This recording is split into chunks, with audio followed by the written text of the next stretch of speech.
my channel. In today's video I thought I would share with you all my Polycystic Ovary Syndrome story. I ran a poll over on my Twitter to ask what you'd like to see on my YouTube this week, and this was the highest result. Apologies for not uploading a video last week. I actually had to have an emergency operation. I'm absolutely fine, don't worry, I'm still in recovery, and I will be uploading a video on the reason for my surgery in a few weeks when it's all resolved. So what is Polycystic Ovary Syndrome? Now, it completely says it in the name. Poly, which means many, cystic, which means cysts, ovaries, syndrome. So many cysts on your ovaries. What's quite funny about this is what's on your ovaries, if you have polycystic ovaries, aren't actually cysts.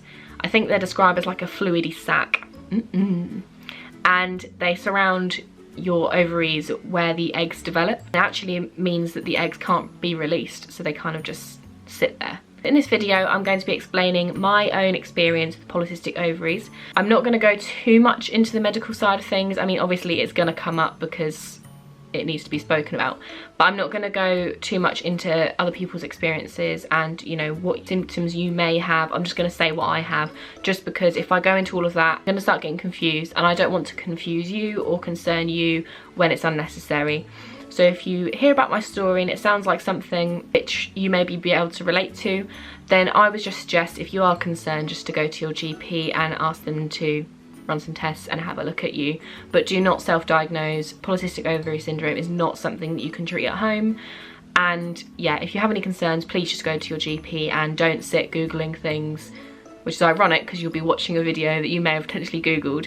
But that's fine, just don't self-diagnose. You can do your research, but don't sit at home worrying about it. Make sure you get answers before you start doing that, because I am very guilty of that and it does not achieve anything. So I'm basically going to start at the very beginning, when I was a little girl. No, I'm just joking.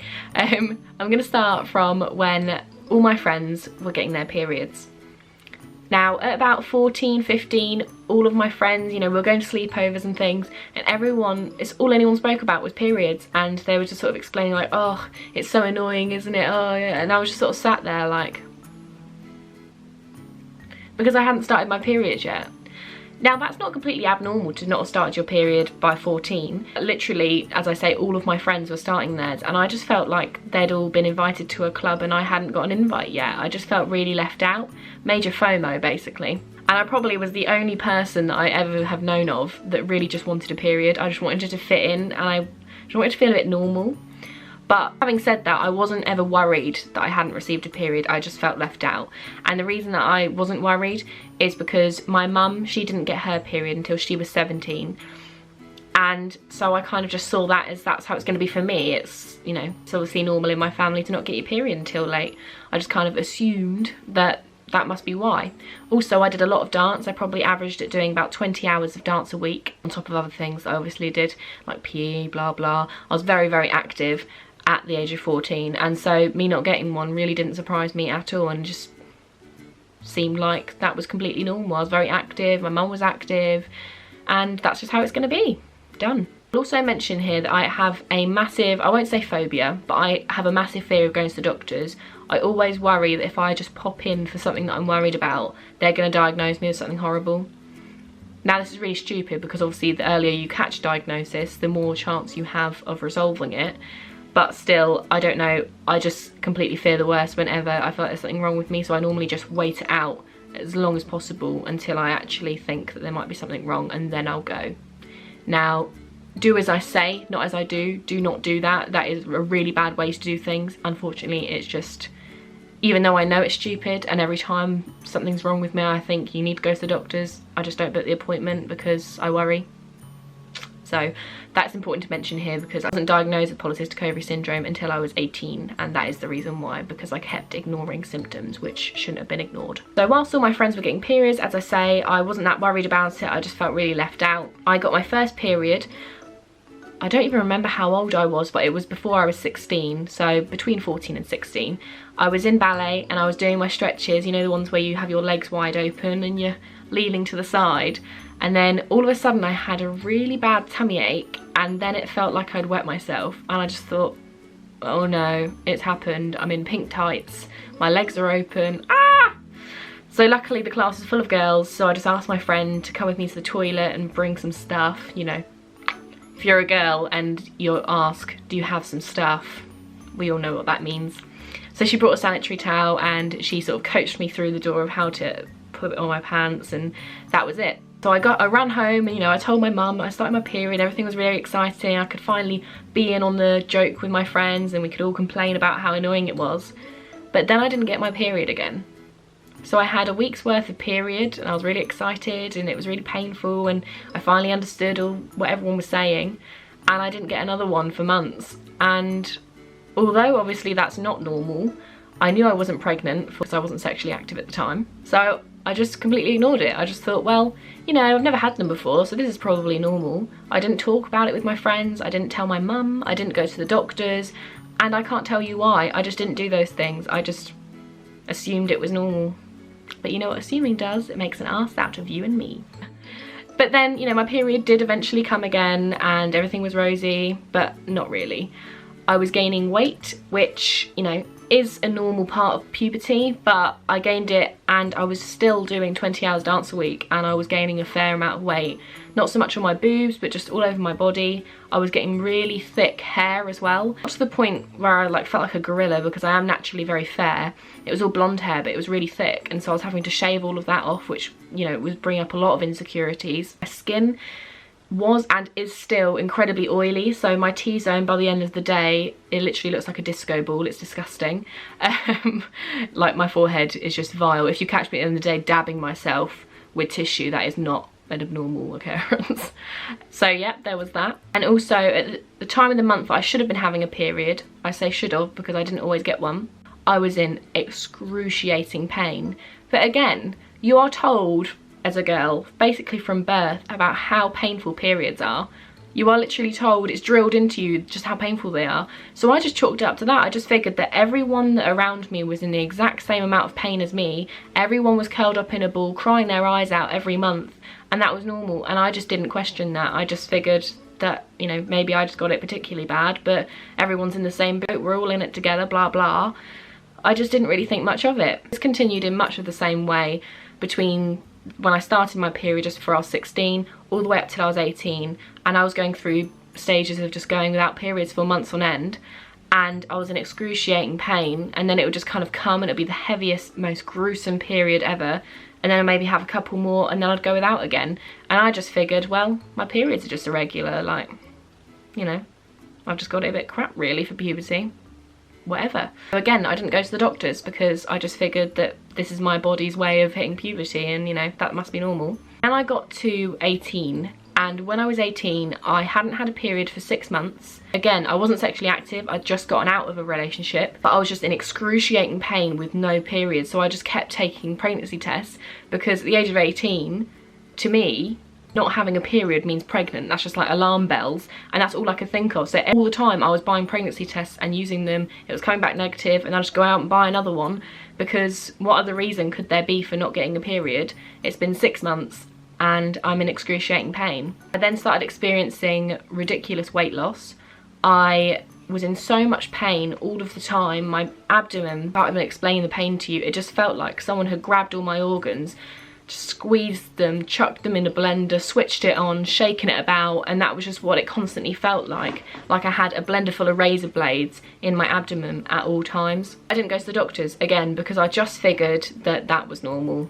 I'm really good at assuming things that are definitely not normal. So I started losing weight because of the amount of pain I was in. I was feeling really queasy, I found it really hard to eat. My mum was really concerned, she thought I was developing an eating disorder, which I definitely wasn't. I was the smallest I've ever been. I got down to a size 8, which, although I know is not tiny, for me it was. And my head, I've got a very big head, I started looking like a bobblehead. Like, my head was just so out of proportion with my body. I look back at pictures and I don't even recognise myself anymore. Like, my cheekbones are just absolutely ridiculous, and I didn't look healthy. I didn't feel healthy. You know, I was going a day just eating a cereal bar and then maybe a chocolate bar later on and then some crisps in the evening. Like, not the healthiest of things, but they're the only things I fancied, and I just couldn't tolerate a meal. It was really, really bad. So my mum eventually convinced me to go to the doctors because something had to be done, because I really wasn't doing very well. Now, I had actually gone to the doctors about this before without realising. I was on the way to 6th form, I was probably about 17, and I was really out of breath. I was in insufferable pain. I got to 6th form and I was covered in sweat, and I had to go immediately back home. Like, I booked an emergency doctor's appointment with the doctors.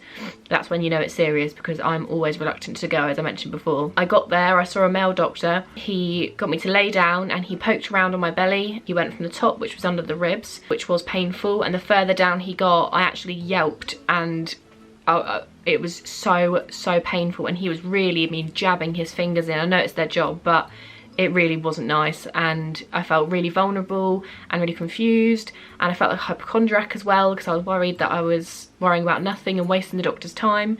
And he told me that I had indigestion and prescribed me with Gaviscon. Yep. I knew it wasn't indigestion. I told him that, and he told me I was wrong. So I tried the Gaviscon. Funnily enough, it didn't work because it was my ovaries that were in pain. So my mum got me another doctor's appointment. This time was with another doctor who is actually renowned for being rather rubbish in my surgery, and she's quite insensitive, really bad bedside manner, but I was quite desperate, and she is a specialist. I went to see her and she was equally insensitive. She didn't tell me I had indigestion, but she suggested I go to the sexual health clinic because I'm at that age and it's probably something to do with that. I went home and I told my mum that I could potentially have an STI, and she said, but you've had this problem for years and not all of your symptoms are anything to do with down there. And I thought, yeah, you're right. So my mum insisted I got another doctor's appointment with another person. Third time works a charm. I got there, it was a really lovely, understanding doctor. She was female, which made me feel a bit more comfortable because she could kind of empathise to a degree with what I was going on about. And she sort of floated by my way. Does anyone in your family have polycystic ovaries? And I was like, I don't think so. My mum hasn't obviously like mentioned it, and I'm estranged from my dad, so I don't know about his side, like the women on his side of the family, so I don't think so. I didn't really know what it was. And she was like, oh, okay, well, we'll put you in for some tests. It will require a blood test and an ultrasound. So I got the blood test done. That was, you know, straightforward.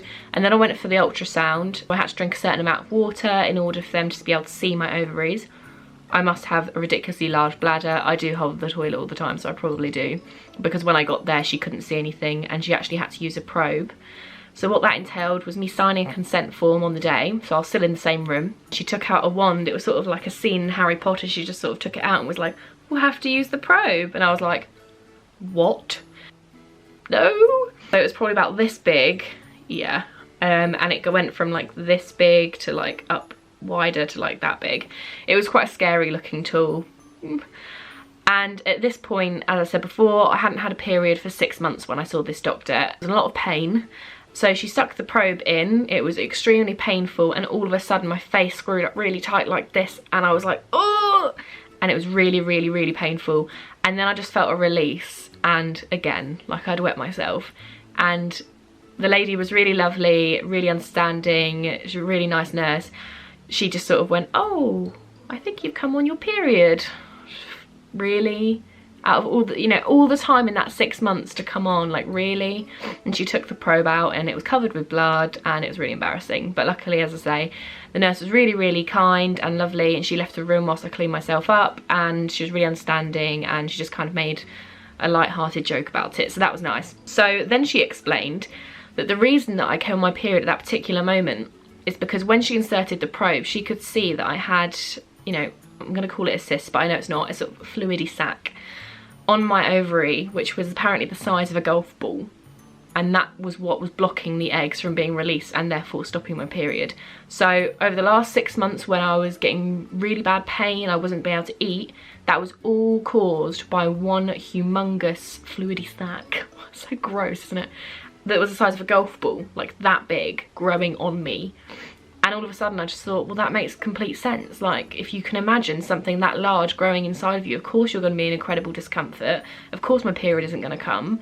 I mean, that's terrifying. It's also terrifying that it could burst just like that. But, you know, kind of, I didn't feel like I was cured. But for that particular moment, my 6 month problem was kind of over for just a second.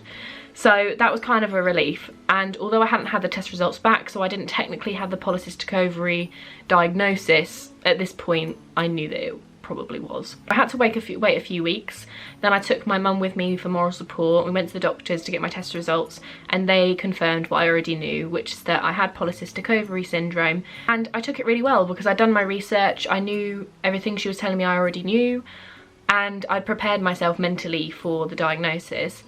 She explained that I was to be put on the contraceptive pill, which would give me more estrogen and balance out my hormones, which should keep the problem at bay. Obviously risks with the contraceptive pill, so it increased the risk of blood clots, also of cancer. It solves one problem but could potentially create a million other problems. Another thing that the doctor said that my mum got really angry about was they suggested that I don't put on any weight. Now, as I said before, although I wasn't technically, according to BMI, I wasn't underweight, I was in myself underweight. I did not look good, I did not feel good, I was really not eating barely anything. So for them to tell me to continue that way of life, you know, it's not great. They were literally going by my BMI, so I was 8.5 stone at this time. I'm 5'5". So according to my BMI, that is on the slightly unhealthier side, but it's in that little band where that's a good weight. My mum said to the doctor, "Can you just take a look at my daughter and tell me, do you think that she looks like a healthy weight?" And the doctor said, "Oh, well, I suppose she is quite, you know, small." My mum said, "Well, don't encourage her to lose weight then. Don't encourage her to maintain an unhealthy lifestyle." The doctor's reasoning for saying that was because when you have polycystic ovaries, you find it incredibly difficult to lose weight. This is due to the fact that your body doesn't process insulin as well, which means that you basically store, I could get this completely wrong, just as a disclaimer, but my understanding of it is that you don't process sugar as well, so your body stores a lot of fat, and your body also finds it incredibly hard to shift that fat.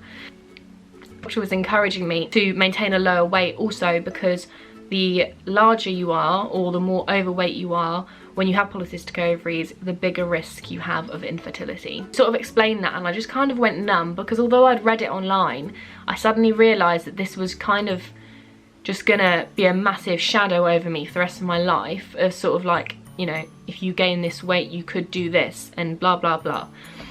And I just couldn't really process it. So we got in the car and we went to pick up my sister from Brownies, and my mum got out the car to go pick her up, and I was sort of sat there in the car park and I just broke down. I just was in floods of tears. It just came out of nowhere, and my mum got in the car and was like, "Are you alright?" And I just kind of realised how upset I was about the whole thing. Now, this diagnosis is not the end of the world. It's not the worst thing you can have. It's incredibly common. In fact, 1 in 5 women in the UK are predicted to have this. Now, half of those apparently don't show symptoms. So although 1 in 10 women are diagnosed with polycystic ovaries, it's predicted that 1 in 5 have it. It's not necessarily the end of the world, but for some women it can mean infertility. And in that moment, I just sort of realised that this could mean that I could potentially not bear my own children in the future. And although I was only 18 at the time and I didn't even know if I want children, just that choice potentially being taken away from me, just, oh, horrible, horrible feeling. And obviously to this day I still don't know how my fertility has been affected by this, so it's pretty crap, to be honest. So if you have polycystic ovaries, obviously that's something to be upset about, but I suppose you're just going to have to cross that bridge when you come to it. There's not really a lot you can do aside from maintain your weight, which again is incredibly difficult. So I had the diagnosis, kind of knew what I was dealing with. I was going to try my best to deal with it. I was given the contraceptive pill, which one I take is called Rigevidum. It's very controversial because it kind of messes with your emotions. I'm not really sure the ins and outs of this, I'm not sure how factual that is, so I'm not going to go into that. But from my personal experience, when I first started taking it, I noticed that all my previous emotion, and the emotion I normally ran with, was anger. I'd normally have a mood swing and just flip and just get really angry. And although I'm not physically violent at all, I would sort of verbally lash out at my family over really silly things and just be angry all the time, really hot-headed all the time. And although I can obviously still have anger as an emotion, I find that now the tears come instead. So the way my mind works is I just process things constantly. I'm constantly thinking and overthinking, overanalyzing everything. I think a lot of people are like this, but when I get upset about something, I let it fester in my mind and I snowball it, and then all of a sudden there'll be a flood of tears, a panic attack, the world is ending, the sky is falling, and then when it's all over, I sit there and I think, that was really nothing to get upset about. But at the time, I felt like I was so justified in being upset and crying and having the panic attack. I felt like that was really necessary, and then after it's all over I just think it's really ridiculous. And that never really was a problem for me before taking the contraceptive pill, so I do see that as a cause of that. The contraceptive pill that I'm on gives me more female hormones because that's what my body's lacking. I have more androgens, which is a male hormone. I'm not going to go any further into that because I literally will get it all wrong and make an absolute tit out of myself. But my knowledge is I get more estrogen in order to compensate for my too much male hormone, which explains like the hair growth and, you know, all the other things associated with men. So the contraceptive pill that I'm on, I take 3 weeks out of 4, and on the 4th week I don't take one, and then I get a period. So it helps to regulate my periods and also keep the fluid sac/cysts at bay. And ever since taking that pill, I have had a period every single month for the last 4 years. Woo! Yeah! Obviously I still get pain, it's really painful sometimes, but because my periods are maintained, which also keeps the fluid sacs at bay, I'm not getting that really insufferable pain where I'm laying in bed crying my eyes out and I can't move. I haven't had that again, and I suppose for me that is the main thing, because that was really taking over my life. I couldn't leave the house and I just couldn't function. For the pill to have done that, it may have caused several other issues, but this definitely outweighs those smaller issues. Those I can live with. Having a week out of a month every single year laying in bed, I can't really live with that. The downside of the contraceptive pill is that you obviously gain weight. I've actually read some articles online recently which say that there's no proved connection between going on the contraceptive pill and weight gain, but I don't know. The way I see it is that the contraceptive pill is basically making my body think that I'm pregnant for 3 weeks out of 4 in a month. Now when you're pregnant you tend to put on weight because you're feeding another human, and obviously your breasts get larger because estrogen is being released into your body. So when I'm being given estrogen, surely things are gonna grow. So my boobs have gone from a A or a B cup before. I'm now a D cup, which I loathe. I hate having larger boobs. I literally detest it, hate them. I literally do not want them there. So that for me is the biggest downside of the pill. Other symptoms are the mood swings, like I mentioned before. You carry a risk when you take the contraceptive pill, a higher risk of anxiety and depression. I've always been quite anxious, so I don't actually know if that's increased or not. Something I work with, it varies month to month, but it hasn't gotten to the point of depression, so I'm happy with that. And it's not crippling anxiety, it's just ongoing day-to-day kind of anxiety. Another thing that other people I know have mentioned as a side effect of contraceptive pill is bad skin, but to be honest mine has only improved. Now that could be because when I was diagnosed I was 18 and I had quite a few spots, and now I'm getting to 22, maybe I'm growing out of spots.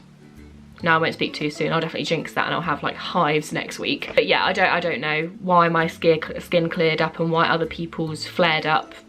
I don't know, everyone's different I suppose, and they're going to process the drug differently. I suppose my biggest issue I now have with polycystic ovaries is how hard I find it to maintain my weight.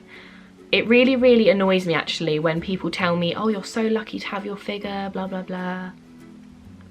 I'm not lucky because I have to work so hard to keep down to a size 10 or a size 12. Like, I can't come off the ball. This is the thing, I can't treat myself ongoing. I've got to kind of have a treat and then I mentally punish myself and I sit there and I think, right, I'll probably go up a dress size next week now, fantastic. And it just, I don't know, that's probably mentally the hardest part of it for me. And also obviously the infertility side of it, but there's no point worrying about it now. Although I do worry about it, there is really no point worrying about it now because I could get to the time where I want to be pregnant and it could happen immediately. I know of lots of people that have had polycystic ovaries, that have had babies, and I've just got to cross my fingers and hope for the best and try and maintain my weight in the hopes that that will help things along. So as I've mentioned previously, polycystic ovary syndrome is incredibly common. It's estimated that 1 in 5 women in the UK have it and 1 in 10 women are diagnosed. So if you've heard anything in this video that has concerned you, please don't sit at home and freak out about it. It's not the end of the world, but if you are concerned, please go to your GP and don't self-diagnose. They will put you on the contraceptive pill unless you have any medical things that will prohibit you from doing that, and that should help you out. But there are many, many different types of contraceptive pills. So if you don't get on with one, they'll put you on another, and going on and on and on. I know other people have struggled with migraines, and when you suffer with migraines and they put you on the contraceptive pill, they won't give you one with estrogen in it. It's something to do with the blood clot risk. They just won't do it. So that's another thing to consider as well. But as I've said before, I'm not a medical expert. I'm telling you this all from my personal experience of what has happened with me. 4 years on from when I was diagnosed, I think I'm just kind of getting on with it. I can't sit at home every day and linger on the fact that I have it. I can't do that. My body and my physical health are so much better now than the insufferable pain and agony I was in when I was 18, and I've just got to be thankful for that. If my contraceptive pill I'm on at the moment, if my mental health gets too bad, I'll just have to go to the doctors and ask them to put me on another one, or maybe suggest to them that I have maybe a little month's break and see if that makes a difference. I'll just have to open that dialogue up with my GP. I hope this video was informative. If you didn't know about polycystic ovaries before and this is the first you've ever heard of it, please comment below because I'd love to know what you think of it. Also, if you suffer yourself or you know someone that suffers with polycystic ovaries, I'd love to hear your side of things. Obviously, I know it can be very personal. So if you just click on one of my social media links below, you can chat with me via Messenger. There's been lots of occasions where I've spoken to people one-on-one about polycystic ovaries. I'm really, really, really open about it. People are often like, why are you talking about it so openly? I just see it as it's just part of who I am, and so I'm really, really happy to discuss anything with you or any questions you have about me. I'm definitely happy to talk about them. If you like this video and you want me to discuss this topic more, please comment below and let me know. I've also written 2 blog posts about polycystic ovary syndrome, which I'll link below. And I've also written a post about body mass index and why it doesn't work for me, which ties in with everything I've been speaking about with weight. So I'll link that below as well. Don't forget to like this video and subscribe to my channel. I upload a video every single Monday or Tuesday. See you next time. Bye!